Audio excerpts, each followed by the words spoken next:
40 നാളുപവസിക്കാം, വിശക്കുന്നവനപ്പം കൊടുക്കാം.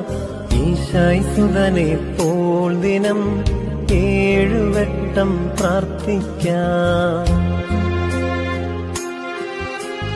മോശയും ഏലിയാവും 40 ദിവസം നോമ്പെടുത്തു.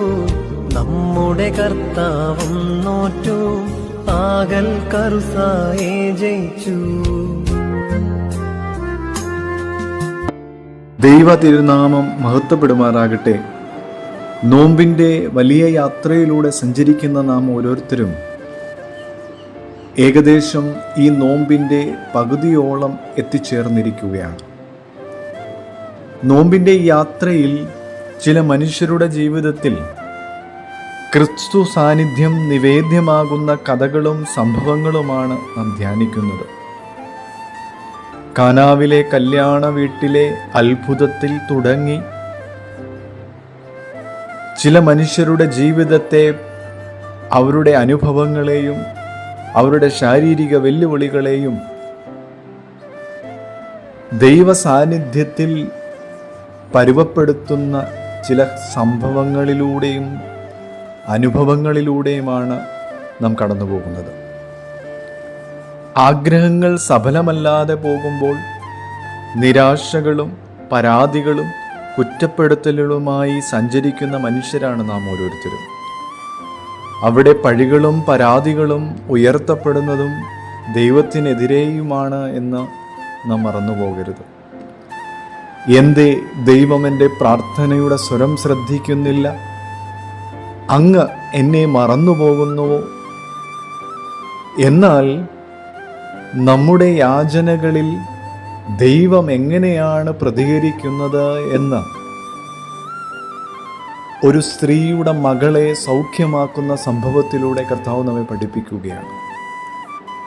കനാന്യക്കാരിയായ സ്ത്രീയുടെ മകളെ സുഖപ്പെടുത്തിയ ഞായർ, ആ ദിവസം നാം ചിന്തിക്കുകയും ധ്യാനിക്കുകയും ചെയ്യുന്ന വേദഭാഗം അതുതന്നെയാണല്ലോ. ഒരു വലിയ നിലവിളിയുമായാണ് ആ അമ്മ കർത്താവിൻ്റെ അടുക്കിലേക്ക് കടന്നു വരുന്നത്. കർത്താവിൻ്റെ പിന്നാലെ എത്തുകയാണ്. പറയത്തക്ക മേൽവിലാസം ഒന്നുമില്ലാതെ വേദപുസ്തകം അവളുടെ സ്ഥലപ്പേര് നാമകരണം ചെയ്തു കൊടുക്കുന്നുണ്ട്. കനാന്യക്കാരി. അതുതന്നെയാണ് അവൾ ദൈവത്തിൽ നിന്ന് എത്ര ദൂരം അകലം പാലിക്കണമെന്ന് സമൂഹം വിധി എഴുതുന്നതും. അതിരുകൾ കടന്നെത്തിയ ഈ അമ്മയുടെ നിലവിളിക്ക് ഒരു പ്രത്യേകതയുണ്ട്. അവളുടെ പ്രാർത്ഥന ഇങ്ങനെയായിരുന്നു: കർത്താവേ, ദാവീദ് പുത്ര, എന്നോട് കരുണയുണ്ടാകണമേ. എൻ്റെ മകൾ ഭയങ്കരമായ ഭൂതബാധിതയായിരിക്കുന്നു. ഇതൊരമ്മയുടെ കരച്ചിലാണ്. അവളുടെ വിശ്വാസത്തിൻ്റെ ധൈര്യപ്രഖ്യാപനമാണ്. മതാത്മക ജീവിതത്തിൻ്റെ വെളിയിലുള്ളവളാണ്.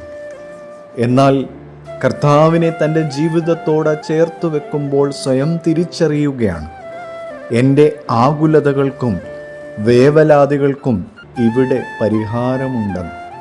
അങ്ങനെ ഒരു അറിവ് ജീവിതത്തിലേക്ക് സാംശീകരിക്കുവാൻ കഴിയുമെങ്കിൽ നമ്മുടെ ജീവിതത്തിൻ്റെ പ്രതിസന്ധികളിൽ, ദുഃഖങ്ങളിൽ, വേദനകളിൽ പ്രതികരിക്കുന്ന ദൈവം എന്നെ വഴി നടത്തുന്നുണ്ട് എന്ന തിരിച്ചറിവിലേക്ക് നമ്മെ ഈ വിശ്വാസം നയിക്കുവാൻ ഇടയാകട്ടെ എന്ന് പ്രാർത്ഥിക്കുന്നു. ദൈവം അനുഗ്രഹിക്കട്ടെ.